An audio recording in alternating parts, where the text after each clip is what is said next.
Hi everyone, my name is Dr. Rosali and I am a vet at Country Animal Clinic. I would just like to speak to you quickly about something that we are seeing a lot of during this lockdown period, and that is blocked or impacted anal glands. It is something that many dogs do struggle with, and many of you may be familiar with this problem, but just to keep others informed, we just want to quickly show you where the anal glands are situated and what the problems are associated with blocked or impacted anal glands. I do have a photo. Just so you have an idea of where they are, you can see there they are just situated on the right and the left of your dog's anus, about a centimeter in. So what these glands do, or what's their purpose, is basically that they are scent glands that your dog uses to communicate with other dogs. So they're supposed to express with every stool that your dog produces. This is why dogs smell each other's bums. It's why they smell each other's poops. It's a way of communication for them. So sometimes this natural phenomenon doesn't happen, and instead of expressing, this fluid or the gland, the entrance to the gland gets blocked, and this fluid builds up and eventually is like a balloon that's waiting to burst. This is incredibly uncomfortable for your pet, and they might start scooting, which is when they drag their bums on the floor.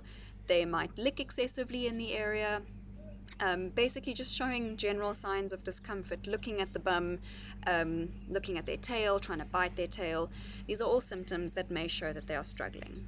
If this is the case, it is important that you get them to the vet if it's the first time that you're seeing these symptoms, and your vet will perform safe expression of these anal glands, squeezing all that fluid out. We can also teach you how to do this yourself, but I wouldn't recommend doing it unless someone has taught you properly how to do it, as you can cause damage if you do it incorrectly. Causes of anal glands. Why does this happen? Blocked anal glands can have an underlying problem. Something like an allergy is the most common underlying cause for anal gland issues. If your dog is struggling with itchy feet, itchy ears, rashes, or skin conditions that they've been struggling with for a couple of days or weeks or years even, they are very likely to have anal gland impactions as well. Diet plays a role.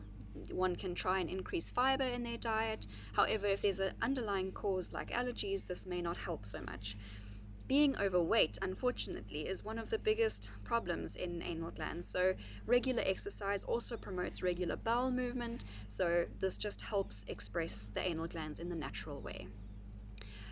If you are seeing blood or pus patches on pillows or bedding or their bedding, this could also be an indication that the impacted anal gland now actually has an infection in, which is also a possibility, and that it's become an abscess.